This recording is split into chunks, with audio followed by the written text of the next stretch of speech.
Lo primero que quiero que apunte allí, de cuando Jesús llama hombres comunes, es que los encontró ocupados, los encontró trabajando. Los dos estaban ocupados en el oficio que tenían, no los encontró ociosos, sin hacer algo, los encontró ocupados, y entonces es lo primero que quiero que veamos y apuntemos en eso.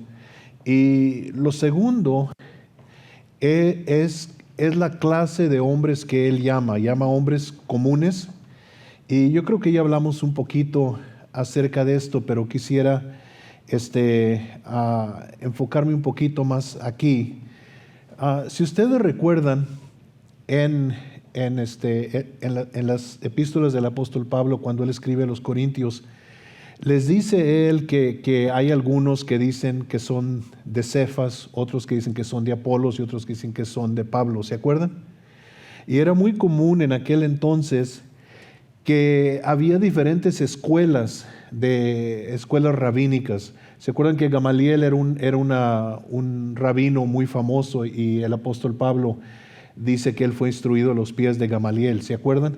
Y entonces había diferentes escuelas rabínicas y diferentes rabinos con diferentes seguidores, con diferentes discípulos. Y yo no sé cómo le hacían ellos para reclutar, ¿verdad?, discípulos, para hacer crecer sus grupos, pero me imagino yo que a lo mejor en la sinagoga, el encargado de la sinagoga observaba y luego le decía a un rabino, le decía: mira, quiero recomendar para tu escuela este joven, es un joven muy espiritual, es un joven que conoce bien la ley, o esto o lo otro. Y entonces a lo mejor así reclutaban, ¿verdad?, a seguidores o discípulos. Y aparentemente a Andrés y Juan y Jacobo y Simón, ¿verdad?, que es Pedro, aparentemente no los había escogido alguien. Y entonces Jesús pasa y escoge a estos hombres que eran hombres comunes, que quizás otras personas no habían visto muchas cualidades en ellos, pero Jesús vio algo en ellos y los llama. Y luego lo segundo que vimos, si se acuerdan, es cuando Jesús sana al leproso. Y hay algo en lo del leproso cuando Jesús lo sana, porque el leproso le dice a Jesús, le dice: si quieres, tú puedes limpiarme.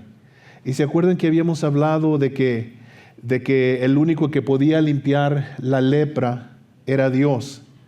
Entonces, ahí en el milagro del leproso, lo que podemos ver nosotros es que este hombre expresó una fe increíble, a pesar de que era un leproso.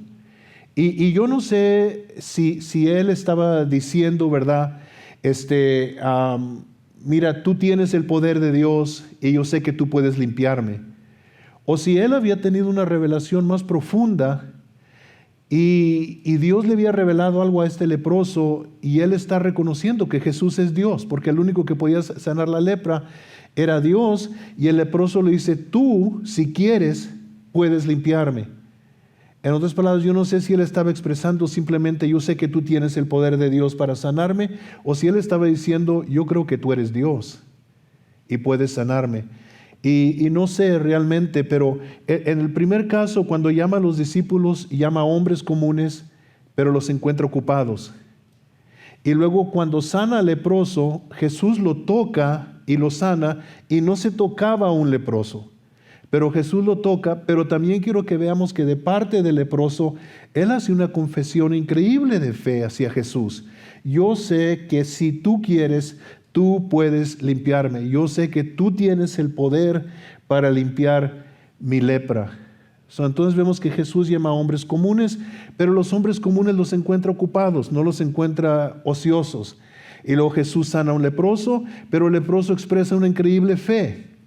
Y luego cuando entramos en el capítulo 2, si se acuerdan, este caso, cuando Jesús está enseñando en la casa está llena, no cabe la gente. 4 amigos traen a un hombre, a un amigo de ellos, en una camilla y lo traen, es paralítico, para que Jesús lo sane. Y cuando llegan y no pueden entrar a la casa, ¿verdad? Simplemente estamos relatando la historia de nuevo, ¿verdad? Se suben al techo, quitan el techo y bajan al hombre enfrente de Jesús. Y lo primero que Jesús hace no es sanar al paralítico, es perdonarle sus pecados. Otra vez, esto no es algo común. Un rabino enseña, a lo mejor un hombre, aunque no sabemos de otra persona en la época de Jesús que estaba sanando enfermos, de otro rabino, ¿verdad? Que estaba haciendo milagros, pero que se atreva a alguien a decirle a un pecador, tus pecados te son perdonados, ¿verdad? El único que puede perdonar pecados es Dios. Jesús, cuando ve la fe de ellos, dice la Biblia, entonces Jesús le dice al paralítico, tus pecados te son perdonados, y luego la gente murmura, y aquí es donde comienzan los problemas, ¿verdad? Porque dice la Biblia que estaban ahí sentados algunos de los escribas, en el verso 6, ¿verdad? Entonces comienzan los problemas aquí, porque están observando a Jesús, lo están mirando. Y Jesús todo lo que hizo, lo hizo intencionalmente. No hizo nada a escondidas, no hizo nada a medias. Jesús lo que hacía, lo hacía intencionalmente. Y Jesús entonces aquí, intencionalmente, sabiendo que están ahí los escribas, entonces Jesús le dice, tus pecados te son perdonados, sabiendo Jesús que los escribas, que esto los iba a escandalizar y que le iban a causar problemas a él, pero eso no le importó. Vio la fe de ellos y fue una fe extraordinaria, porque no se dejaron desanimar, no dejaron que los obstáculos que encontraron delante de ellos los detuviera de obtener por lo cual habían venido, ¿verdad? Entonces, lo que quiero que veamos es que Jesús, en lo que estamos viendo, dos patrones aquí que se están pintando. Uno es que Jesús no hace las cosas de una forma común. Jesús hace las formas fuera de lo ordinario. Él no está siguiendo el ejemplo de alguien más. Jesús viene ungido por Dios, sabiendo cuál es su misión, y no hace las cosas de una forma común. Pero lo segundo que quiero que veamos es que en cada una de estas personas de quien Jesús hizo un milagro, expresaron algo. Los discípulos, los primeros discípulos, estaban ocupados. El leproso expresó una fe diciéndole, yo sé que tú puedes limpiarme. Estos hombres y el paralítico quitan el techo y no dejan que eso los detenga, y bajan al hombre y recibe su milagro, ¿verdad? Jesús le perdona los pecados y luego lo sana. Y luego después de eso leímos también cuando él llama a Leví, que es Mateo, ¿verdad? Y si Jesús, por decirlo así, si Jesús, vamos a pensar así de esta forma, ¿ok? Si Jesús erró llamando hombres comunes, que quizás otras escuelas rabínicas no los querían, ahora Jesús de veras erró.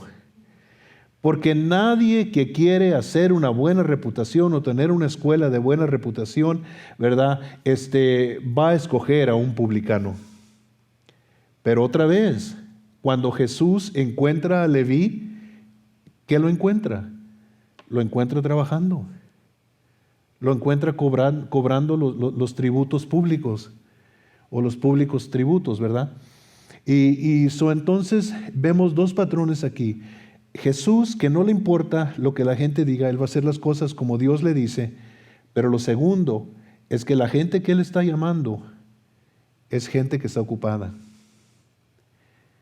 Y entonces aquí encontramos algo que es importante para nosotros cuando vayamos leyendo a Marcos, y quiero que observe qué tantas veces este patrón se repite.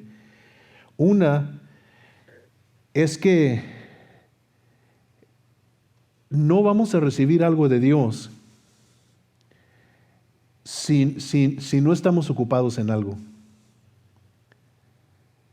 Hay gente que tiene esta idea de que Dios va a hacer todo, y todo lo que ellos tienen que hacer es estar sentados nomás, moviendo los dedos y decir, si Dios quiere, me puede tocar. Si Dios quiere, me puede sanar. Si Dios quiere, y Dios no está buscando gente así. Dios está buscando gente que esté ocupada, que esté siendo fiel en lo que se le ha encargado, porque acuérdense que si eres fiel en lo poco, sobre mucho te pondrá. Pero si eres infiel en lo poco, también vas a ser infiel si se te encarga algo más grande, ¿verdad? Entonces, quiero que veamos esto. Jesús no está llamando gente que está nomás ociosa, sin hacer nada. Jesús está llamando gente que es fiel en lo que están haciendo. Tanto Leví, aunque su trabajo era menospreciado y le traía problemas a él personales, pero él está ocupado en su trabajo. Y los 4 discípulos primeros están ocupados, ellos pescando, a Jacobo y Juan ayudándole a su padre, y Simón y Andrés pescando como hermanos, ¿verdad? Ellos están en ese oficio. Entonces, cuando una persona quiere verdaderamente cambiar, esa persona va a hacer lo necesario para cambiar. El leproso expresó una fe increíble. Los 4 amigos del paralítico quitaron el techo. Entonces lo que vemos aquí es que Jesús está buscando gente que no esté satisfecha necesariamente en lo que están, que estén queriéndose mejorar, que estén queriendo cambiar. Y Él, cuando encuentra gente así, y eso es lo lindo de Jesús, a Él no le importa lo que la gente diga, a Él no le importa las opiniones de las gentes. Él va a hacer cualquier cosa que sea necesaria para nosotros, pero si nosotros verdaderamente lo queremos. Y tenemos mucha gente hoy en la iglesia que dice, pues Dios no me toca a mí, pues Dios no me habla a mí, pues Dios a mí no esto, Dios a mí no lo otro. Bueno, pero ¿qué estás haciendo tú? ¿Estás leyendo tu Biblia? ¿Estás orando? ¿Cuáles son las prioridades de tu vida? ¿Qué es más importante? ¿Hacer dinero? ¿Que estar cerca de Dios?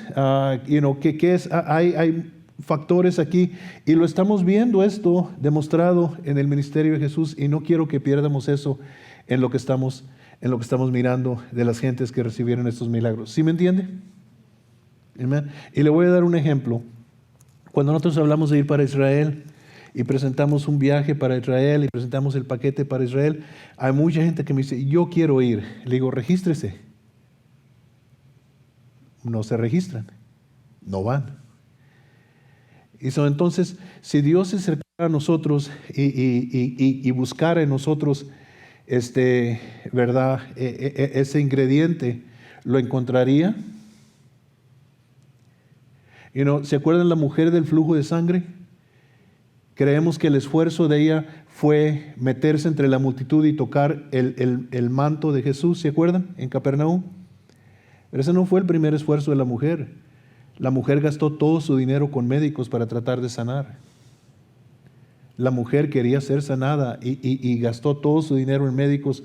En otras palabras, esta mujer no estaba quieta, quería ser sanada, no aceptó que estaba enferma y que se iba a quedar enferma y que se iba a morir enferma.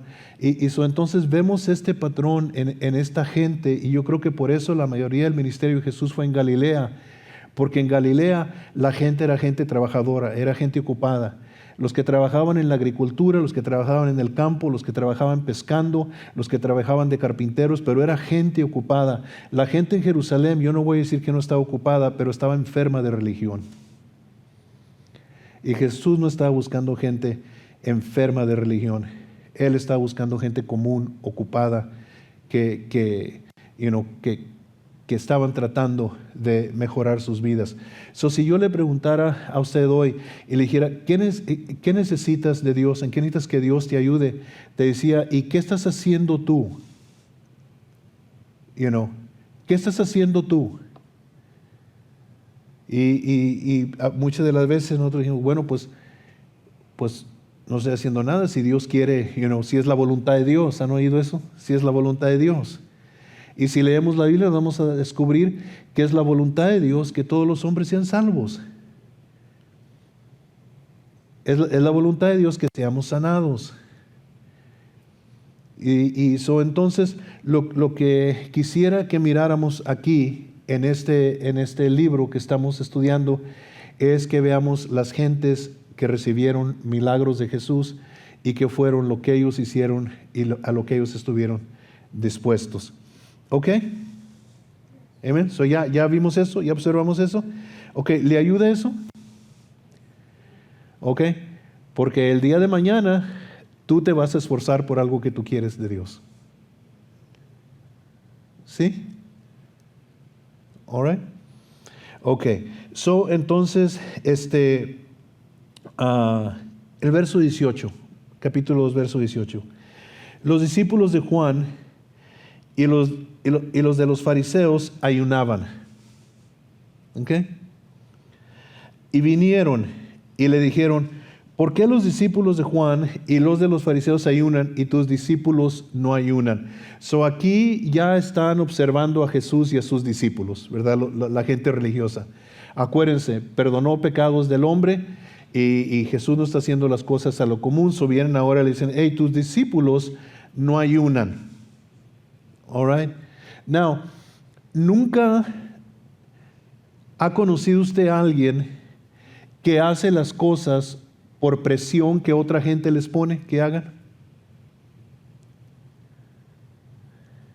¿Nunca ha conocido gente que se dejan así manipular por otra gente? Y lo vemos en la iglesia también. Lo vemos en el mundo cristiano también. Hey, aquella iglesia está teniendo conferencias para las mujeres.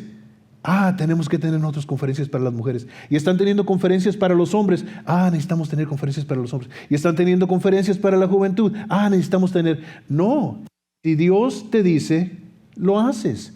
Y si Dios no te dice, entonces es mejor esperar y no tratar de hacer algo simplemente porque alguien más lo está haciendo. Y esto es muy común a veces entre el pueblo cristiano. Y hay iglesias o hay personas que toman cargas que Dios no les puso, que después ya no hayan que hacer con ellos.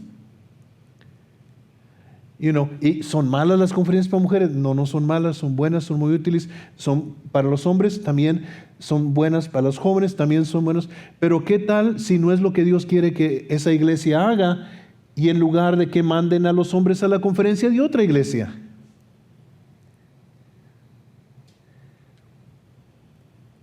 Hay que oír la voz de Dios. Y vienen estas personas a ponerle presión a Jesús porque sus discípulos no están ayunando.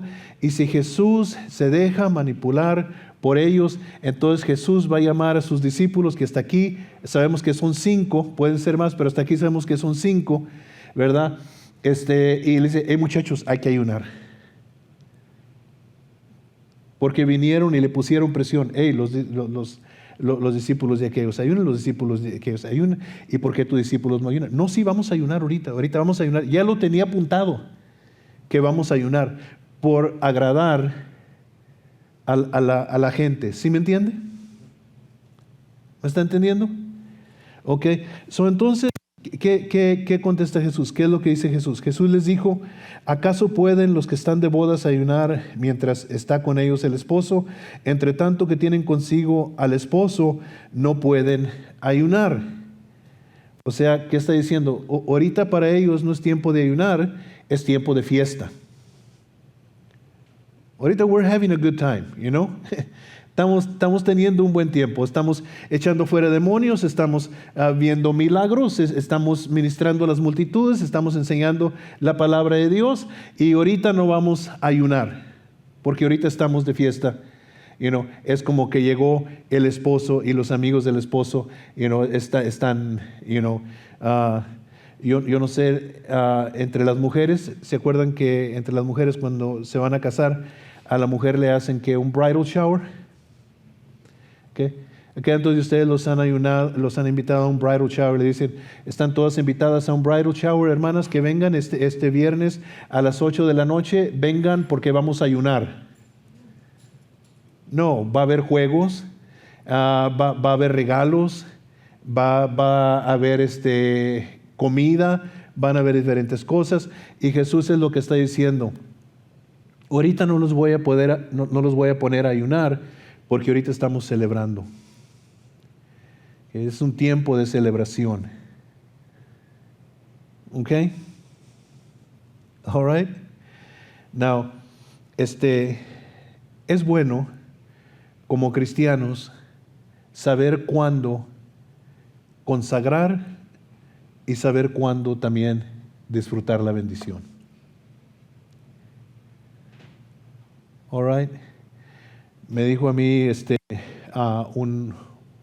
un hermano, hace muchos años yo estaba recién entregado a Cristo, y me dijo, no, en nuestra iglesia, cuando nosotros vamos a tener Santa Cena, ponemos a todos los hombres en 3 días de ayuno y no los dejamos que estén con sus esposas, porque hay que consagrarlos para la Santa Cena, porque la Biblia dice que Pablo les dijo que estaban tomándola indignamente, eso hay que hacerlos dignos. Y sonaba muy espiritual. Y, wow, estos hombres sí saben cómo tomar Santa Cena, estos hombres sí saben cómo consagrarse, se ponen en ayuno y luego ni están con sus mujeres o están bien santificados para cuando llegan a la Santa Cena y suena bien. Y el mismo hombre me dijo a mí, porque en aquel entonces, cuando nosotros hemos venido a Cristo, mi esposa y yo, en la iglesia donde estábamos no mirabas televisión, era el cajón del diablo. Y bueno, todavía en muchos casos es el cajón del diablo, porque muchas de las cosas que salen no son buenas, ¿verdad? Pero entonces, y este joven me dijo, no, en nuestra iglesia, si alguien sabemos que tiene un VCR, lo corremos de la iglesia. Y dije, wow, qué santidad, y eso puede sonar religiosamente muy impresionante, pero delante de Dios no. Y tenemos que escoger nosotros si vamos a impresionar a la gente o si vamos a impresionar a Dios. Y entonces aquí viene la presión a Jesús. Tus discípulos no están haciendo lo que los demás discípulos hacen porque ellos no ayunan. Queremos que ayunen, ellos deben ayunar.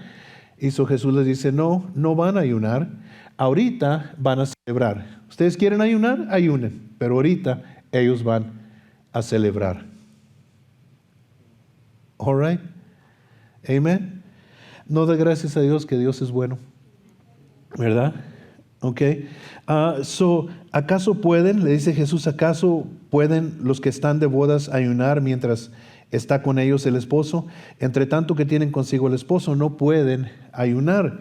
Y luego les dice, pero vendrán días cuando el esposo les será quitado y entonces en aquellos días ayunarán.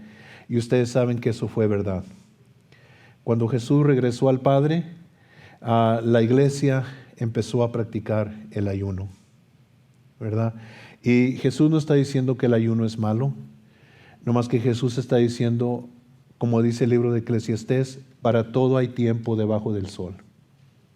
Hay tiempo para reír, hay tiempo para llorar, pero entonces querían meter a Jesús en un patrón que ellos, si Jesús se deja manipular en esto, lo van a empezar a controlar y manipular en otras áreas, y Jesús no va a meterse en eso. Now, le voy a decir algo, Jesús es el mismo ayer, hoy y por todos los siglos. Él no cambia. Y al Señor no lo vamos a cambiar. No lo vamos a cambiar. Vienen días, Él dice, cuando van a ayunar, y sabemos que sí, y para nosotros también hay tiempos de ayuno, ¿verdad? Hay días de ayuno donde simplemente nosotros de nuestra propia voluntad le podemos decir a Dios, hoy quiero ayunar este día, Señor, estoy buscando ¿verdad? Esto, y otra cosa aquí, ¿qué es lo que hace el ayuno? ¿Por qué el ayuno es tan importante? Y en el libro de Isaías nos dice cómo ayunar correctamente y cómo no debes ayunar. Pero ¿por qué el ayuno es importante? El ayuno en sí no mueve a Dios. Lo que mueve a Dios es fe. Entonces, ¿por qué es importante el ayuno? Porque el ayuno mata en nosotros los deseos de la carne. El ayuno alimenta el espíritu del hombre, no la carne del hombre. Somos muy fiel y muy puntual para alimentar el cuerpo, ¿verdad? Tenemos hambre, buscamos de comer, ¿no? Sí. Pero el espíritu también tiene hambre. El espíritu, el hombre espiritual tiene hambre de Dios. Y lo alimentas con la palabra de Dios. Y cuando la persona ayuna, lo que tú estás haciendo es que estás sacrificando la carne. Y la carne empieza a perder el dominio sobre ti porque le dices a la carne que no. Niegas a la carne.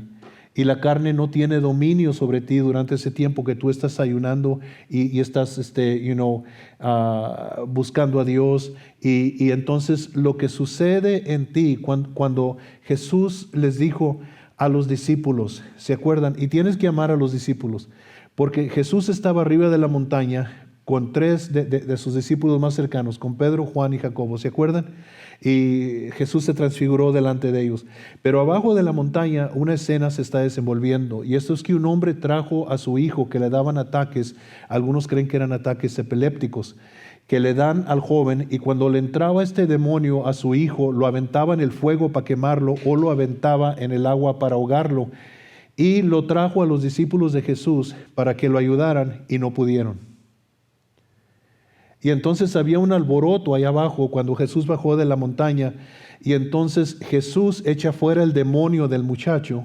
Recuerdan toda la historia, ¿verdad? Y luego después, y por eso le digo que tienen que amar a los discípulos, porque los discípulos después vienen a Jesús y le dicen, ¿por qué nosotros no lo pudimos echar fuera? Hemos echado fuera otros demonios. ¿Por qué a este no lo pudimos echar fuera? Y entonces Jesús les dice, por vuestra falta de fe. Es lo que les digo, por vuestra falta de fe. Les faltó fe para echar fuera este espíritu. Y cuando tratas con demonios, esas palabras, cuando te enfrentas con demonios, diferentes demonios tienen diferentes manifestaciones. Y hay demonios que simplemente tú oras y salen. Los reprendes y salen. Pero hay espíritus que hacen escenas. Me estaba platicando Noemí que cuando ella fue para Pensacola, que estaban echando, esto fue en 1997 por ahí, estaban echando fuera un demonio de una persona. Dice Noemí que le salía la lengua para afuera y luego le entraba otra vez para adentro. Ves algo así, you're going to freak out. Hey man, yo no voy a meterme en esto aquí. Y lo que está haciendo el demonio es que el demonio está tratando de intimidarte. Está tratando de hacerte creer a ti que tiene un poder sobrenatural tan fuerte que tú no lo puedes echar fuera. Y yo creo que hubo una manifestación en este joven que los discípulos vieron y los intimidó y les afectó la fe. A lo mejor otros espíritus que habían echado fuera no habían sido tan tercos como este, pero luego aquí cuando se topan con eso, no lo pueden echar fuera, pero vienen a Jesús y le dicen, ¿por qué no pudimos echarlo fuera? Tú sí pudiste. ¿Por qué nosotros no pudimos? Porque les faltó fe. Y luego Jesús les dice, pero este género no sale sino con oración y ayuno. Y la gente cree que el género es ese tipo de espíritu y no es. El género es ese tipo de fe. Es lo que Jesús le está diciendo. Porque los demonios no salen por tu ayuno ni por tu oración, salen por el poder en el nombre de Jesús. Y entonces Jesús les está diciendo, este espíritu, este género de fe no se produce sin ayuno y oración, o oración y ayuno. En otras palabras, el ayuno es para beneficio tuyo. El ayuno no le da más poder a Dios. Dios es omnipotente. Él es todopoderoso. Entonces, se desenvuelve todo esto. Y Jesús aquí vienen y Lo que Jesús no está diciendo, no le está diciendo a la iglesia que no tienen que ayunar. No, Jesús le está diciendo, ya cuando yo se ha quitado de ellos, entonces van a ayunar. Now, les quiero hacer una pregunta a ustedes. Y quiero que por favor me escuchen, porque esto es importante. ¿Qué tantos de ustedes han visto a Jesús?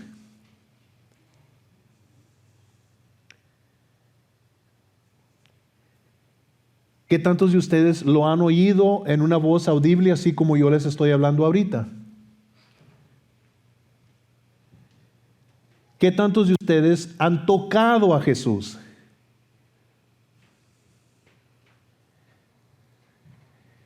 Pero ¿qué tantos de ustedes creen en Jesús? ¿Sí?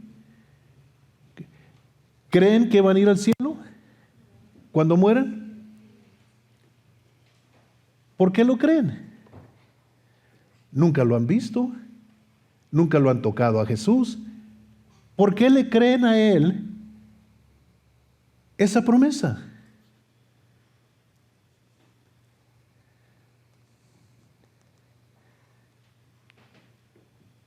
Porque tienen fe. Tienen fe. Ustedes creen en alguien que nunca han visto. Simplemente les relató el testimonio de ellos a alguien de este libro. Ustedes lo creyeron y ustedes depositaron toda su vida en este mensaje que ustedes creyeron. Pero la fe crece. ¿Sabían eso? La fe crece. Jesús dijo que si tu fe era como un grano de mostaza, podías mover montes, pero el grano de mostaza no se queda grano de mostaza siempre, el grano de mostaza crece. Y la fe viene por el oír y el oír por la palabra de Dios. Now, hay gente que cree y dice, la fe viene por el oír la palabra de Dios. No es lo que dice el texto. Dice, la fe viene por el oír y el oír viene por la palabra de Dios. En otras palabras, la palabra de Dios le abre un oído a tu espíritu y no lo oye con el oído natural, ni lo entiende con la mente natural. Lo cree en el corazón y lo cree en el espíritu. Y la misma palabra que te abre el oír es la misma palabra que hace crecer tu fe. ¿Me están entendiendo? Cuando ustedes oyeron el mensaje del Evangelio y lo creyeron, se les abrió el oído espiritual para oír más de Dios. ¿Me estoy dando a entender? Pero la carne empieza a hacer el oído pesado. Como la cera te tapa los oídos. Y no como el hombre que fue con el especialista y le dijo, estoy quedando sordo. Y me estoy quedando sordo. Y dijo, te vamos a examinar para ver si te ponemos unos aparatitos para que oigas mejor. Y cuando lo examinó el dolor, le dijo, no estás quedando sordo, tienes los oídos tapados de cera. Y así es la carne te va tapando el oído espiritual, te va tapando el oído espiritual, te va tapando el oído espiritual. El ayuno te lo abre. ¿Sí me estoy dando a entender? Y entonces el ayuno y la oración crean en ti un género para creerle a Dios por cosas que no le vas a creer sin el ayuno y sin la oración.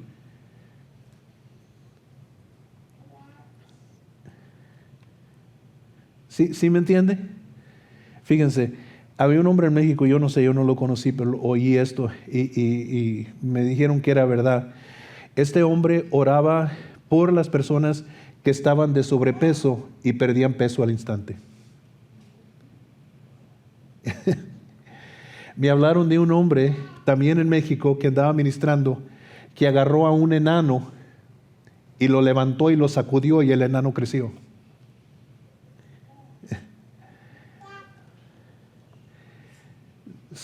Entonces, ahí nos da risa, ¿no? Qué bueno que viniera ese hermano aquí. Yo me pondría primero en fila. Ora por mí, hermano. Yo creo que tú vas a orar por mí. Yo voy a perder 50 libras. ¿Okay? Pero ¿sí me entiende? La fe. Entonces Jesús dice, cuando yo ya no esté con ellos, cuando yo ya me quedo, ellos van a ayunar. porque van a enfrentar cosas y van a enfrentar circunstancias donde van a necesitar fe para vencerlas y van a ayunar. Entonces, pero aquí, Jesús no está diciendo que el ayuno no es importante y a lo mejor algún cristiano de esos convenencieros lo va a leer y dice, no, Jesús dijo que no, que yo no ayunara porque estoy de bodas. No, eso fue para los discípulos y solamente para los discípulos, y nosotros entonces tenemos que ayunar, ¿ok? Pero no tenemos que estar ayunando siempre, y eso es bueno, ¿verdad? Pero entonces aquí y quería enseñarles un poquito nomás acerca de lo que hace el ayuno. No le emociona eso, no lo motiva a querer ayunar. Y hay tantas formas de ayunar. Y el mundo religioso nos trata de meter en un patrón del ayuno. No, el ayuno, no puedes tomar agua, no puedes comer, y si no haces eso, entonces no ayunas. No, hay ayunos de 6 a 6, hay ayunos de un día completo, hay ayunos con agua, hay ayunos con comidas ligeras, hay diferentes tipos de ayunos en la Biblia, pero el ayunar es una expresión del deseo del cristiano de querer acercarse más a Dios, de querer obtener algo más de Dios, de querer crecer en Dios. Y entonces, le dice, van a venir los días en que ellos van a ayunar. Pero hay algo aquí. Nadie pone remiendo de paño nuevo en vestido viejo. De otra manera, el mismo remiendo nuevo tira de lo viejo y se hace peor la rotura. ¿Qué tanto de ustedes han comprado ropa y la lavan y encoge la ropa? Okay. La ropa mía nomás encogió colgándola en el closet. Ya no me queda. Yo no sé por qué. Pero, lavas como en la ropa de mezclilla, ¿no? La ropa de algodón. Es muy común que la lavas y luego, ¿no te han regalado esas camisas de franela? De esas camisas, a los hombres nos regalan camisas de franela en tiempo sí, se dice franela, en tiempo de frío. Y te queda bien bonita, te la dan para Christmas y te queda bien bonita. Y la lavas una vez y te queda acá arriba. ¿Qué pasó? Encogió. ¿Okay? Hay ropa que la lavas y encoge, ¿verdad? La tienes que lavar varias veces a la ropa hasta que ya se le quita todo eso, ¿verdad?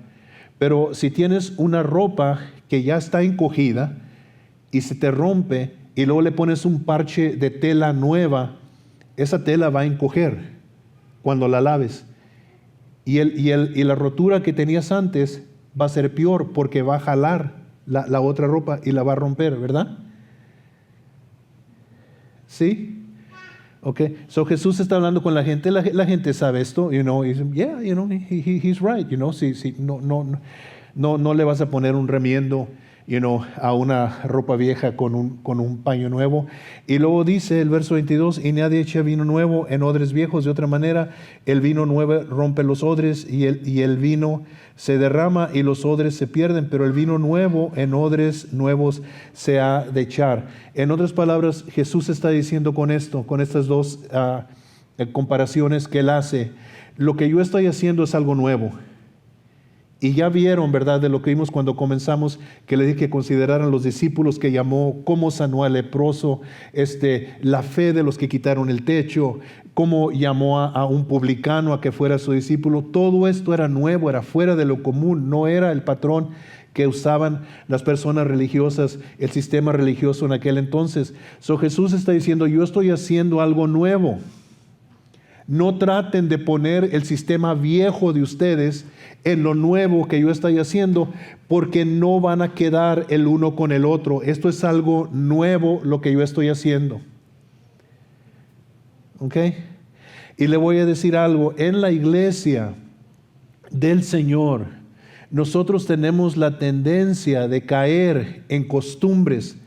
Y cuando alguien más hace las cosas diferente, criticamos porque no las están haciendo como nosotros decimos que las estamos haciendo.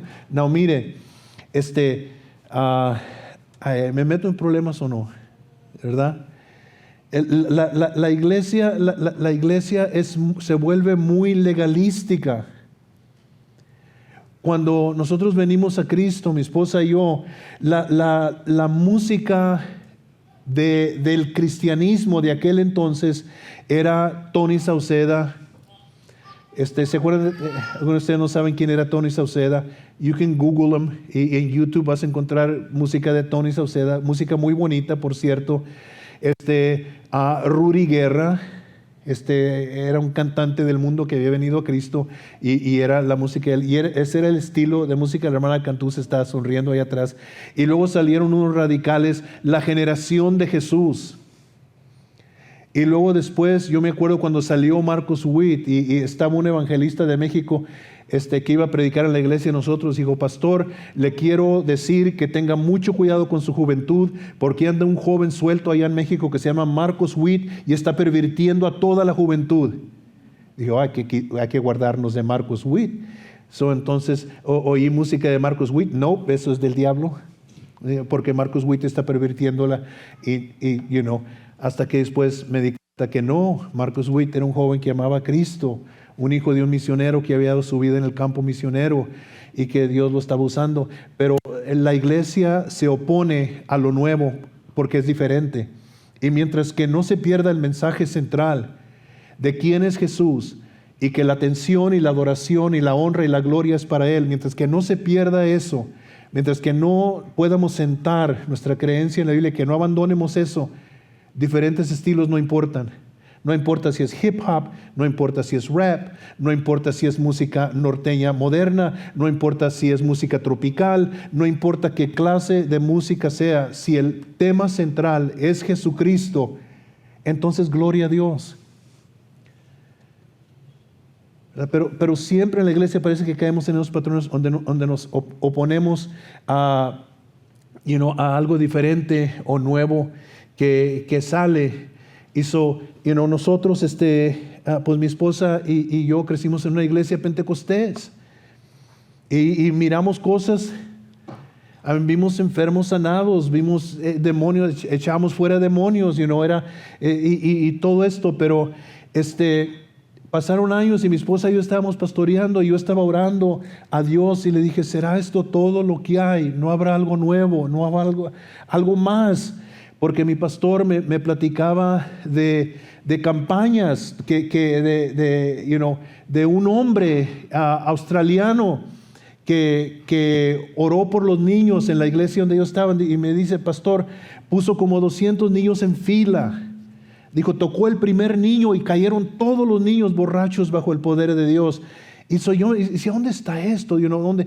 Y todo eso, oigo un anuncio en el radio y dicen: Dios nos está visitando. Y pero no así. Tiene que, era un hermano de la iglesia y yo decía: Dios nos está visitando como visitó a la iglesia en los tiempos pasados. Aleluya, Dios está aquí, Dios está manifestando, y dio el anuncio. Y dije: yo voy a ir. Y fui, y empezó un hombre a ministrar. En primer lugar, no traía saco como yo, ni corbata como yo, traía un suéter. Y dije: qué blasfemia, un ministro sin corbata, sin saco. Y lo voy a predicar, y estaba predicando y todo. Y luego después dice el ministro, dice: ok, voy a comenzar a ministrar. Se quitó el suéter, más blasfemia. Y dice: quiero 6 personas de aquí, 6 personas de aquí, 6 personas de aquí, 6 personas de aquí. Y iba a orar por ellas, y vinieron catchers. Yo nunca había visto catchers, ¿okay? Que cuando oraban por ti, si te caías, te pescaban. En la iglesia nosotros, si oraban por ti y te caías, que fuera Dios, porque nadie te iba a pescar. Y empezó a orar de una orilla y le hace a la persona, le dice, y les truena el dedo y van cayendo. Dije: esta gente está fingiendo. Esto es muy fácil. En la iglesia de nosotros tienes que orar y tienes que gritar y tienes que sudar y tienes que todo hasta que la gente caiga, y esto es muy fácil, esto no es de Dios. Se llevaron la gente arrastrando para un lado así y trajeron más, y comenzó del otro lado tronándoles el dedo y la gente cayendo y todo. Y yo dije: no. Y luego llamó a los niños. Y cuando llamó a los niños y los puso en fila, dijo: pónganmelos en fila. Y tocó al primer niño y cayeron todos los niños en fila. Y yo empecé a observar los niños, y había un niño hispano, chiquito, gordito, que donde él cayó, se dio la vuelta y quedó abajo de las sillas. No, no eran bancas, eran sillas. Y él estaba completamente borracho en el espíritu y se quería parar y no podía. Y se paraba el gordito y se caía y se paraba. Y yo lo estaba observando al niño y estaba él llorando, completamente ebrio en el espíritu. Y enseguida de mí estaba una señora americana sentada y le trajeron su hija cargada en los brazos. Y la niña venía temblando, hablando en lenguas y llorando. Y se la pusieron en los brazos. Y me arrepentí y le dije, Señor, los adultos pueden mentir, pero los niños no. Perdóname. Pero es que era algo diferente. Era algo diferente. Yo nunca había visto algo así. A mí era, si la mujer se pintaba era Jezabel. Si se cortaba el cabello era, peor. Entonces teníamos las mujeres más santas de la ciudad y más feas. Porque nos dejamos, pero era la forma en que yo fui criado. Nos da risa y todo, pero es triste ser criado así. Y yo fui criado así y no podía recibirme, era un obstáculo, ¿sí me entiende? Yo quería ponerle un remiendo viejo a algo nuevo y no puedes, nunca puedes. Entonces, pasó el tiempo y me quedé yo con este hambre, no si hay algo más. Y oigo a Bob Nichols, el pastor Bob Nichols, Dios bendiga a Bob Nichols, que dijo, estamos teniendo avivamiento. Estaban en la tercera semana, parece ya, y dijo, estamos teniendo cultos en la mañana y cultos en la noche. Y era un jueves, nosotros teníamos culto el jueves aquí en la iglesia. Le dije a mi esposa, le dije, vamos a ir al culto en Fort Worth en la mañana. Y fuimos, el culto comenzaba a las 10 de la mañana. En junio teníamos un carro con asientos de plástico, sin aire acondicionado. Era una sauna. Y fuimos y comenzó el hermano y notaba la música y todo, y luego comenzó el hermano a ministrar y ministraba con una calma, con una paciencia. A mí, yo estoy impuesto, si hay fuego, están gritando y Dios dijo, y Dios habló, y Dios, y este hombre caminando así con una calma y todo, y me estaba quedando dormido. Y le digo a mi esposa, le digo, Nina, me estoy quedando dormido, voy a ir al baño a lavarme la cara. Me dice, está bien. Y me paro para ir al baño y no puedo caminar derecho. Y voy de lado a lado y digo, ¿qué traigo? Y llego al baño y me lavo la cara y vengo para atrás y no puedo limpiar mi cabeza. Y me siento en la silla y le digo, Nina, estoy borracho. Y mi esposa voltea y me dice, yo también. Y pone su cabeza así. Y nos embriagamos en el espíritu. Y el hermano duró 1 hora para recibir la ofrenda. Y luego después empezó a ministrar. Dijo, ahora sí voy a predicar la sangre de Cristo. Y ahí estamos los dos sentados borrachos. Y comienza a ministrar. Y luego en el auditorio alguien por allá grita, ¡ah! Y luego por acá, y luego comienza alguien, y él tratando de ministrar, y se empieza a desenvolver un ruido ahí en todo, y dijo, ya no puedo ministrar, y se soltó algo allí, y dice él, quiero que vengan los ministros, quiero orar por ellos, y vamos mi esposa y yo para el frente, y me iba a caer, y dijo el hermano, dijo, no dejen que nadie caiga hasta que no ore por ellos. Y me tenía un hermano agarrado. Yo no supe dónde quedó mi esposa. Quedamos separados donde pasamos al frente. Y entonces, llegó él y dijo, lo que vas a recibir aquí te lo vas a llevar para tu iglesia. Y oró por todos los ministros. A mí no sé si me tocó, no sé si oró por mí. Yo lo único que sé es que estaba en el suelo tirado. Y estaba en el suelo. Y quise levantarme 3 veces, no pude levantarme. Cuando me trataba de enderezar algo me tumbaba para atrás. Y luego le dije al Señor, le dije, Señor, ¿qué es esto? Y me dijo, esto es aquello dicho por el profeta Joel, y será en los últimos días, dice Dios, derramaré de mi espíritu sobre toda carne. Nos venimos a la iglesia esa noche, mi esposa y yo veníamos allá manejando de Fort Worth hasta acá, hasta Dallas, borrachos, veníamos en el carro, llegamos a la casa, nos venimos al culto en la noche, ya se me había pasado la borrachera, predicó un hermano aquí que no predicó, nos piedricó, nos pegó por todos lados y ya queríamos que acabara para irnos para la casa. Al fin acabó, yo tocaba la guitarra, era antes de que mis hijos fueran los músicos aquí en la iglesia, pasé con mi guitarra, estaba el micrófono ahí, iba a cantar un canto, y cuando yo hablé al micrófono se soltó una locura aquí dentro de la iglesia y yo hice absolutamente nada, pero luché para dejarlo viejo, luché porque me habían enseñado, sí, Dios usa gente, pero es que Dios honra su palabra, no lo está honrando a ellos están mal, no tienes que ser así, y así, así, así. Luché. No puedes poner un trapo nuevo en una vestidura vieja y no puedes echar vino nuevo en un odre viejo porque no lo pueden resistir. Y parece que cada vez que Dios quiere hacer algo nuevo, la generación anterior lo resiste. No, eso no es de Dios. No, eso no es de Dios porque nosotros le hicimos así. Dios siempre está haciendo algo nuevo. Y gracias a Dios que hace lo nuevo. ¿Qué será la siguiente ola que viene del mover de Dios? No lo vamos a poder comparar a ninguna otra cosa antes porque no la hemos visto todavía. Pero viene algo. Seguramente el Espíritu Santo va a traer algo. Y va a ser algo como nunca hemos visto. Y serán los postreros días, dice Dios, derramaré de mi espíritu sobre toda carne. Iglesia, prepárate.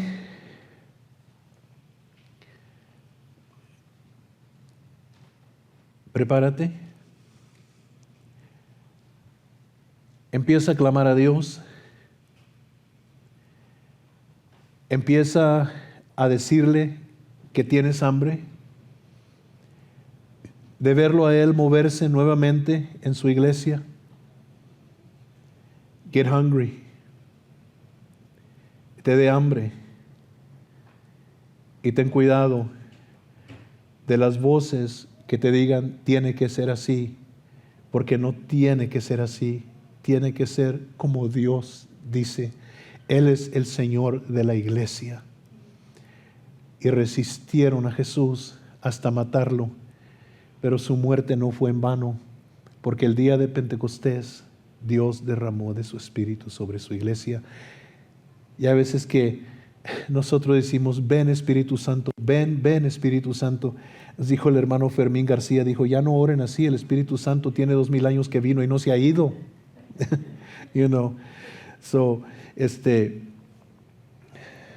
Dios, tócame a mí. Si vas a pasar por aquí, tócame a mí. No pases por aquí sin tocarme a mí. Y si me tienes que romper y hacer de nuevo y tienes que romper todas las imágenes que yo tengo y las ideas que yo tengo, rómpelas, pero no quiero perderme de lo que tú vayas a hacer. Dame oídos para oír, dame un corazón de carne. Quiero lo que tú vas a hacer y no importa en qué paquete venga, no más que seas tú. Un nuevo rabino, llamando gente no común, haciendo las cosas fuera de lo común. Y cuando lo tratan de meter en el patrón de la religión, él dice, no. Levante sus manos, dele gloria a Él, dele honra a Él.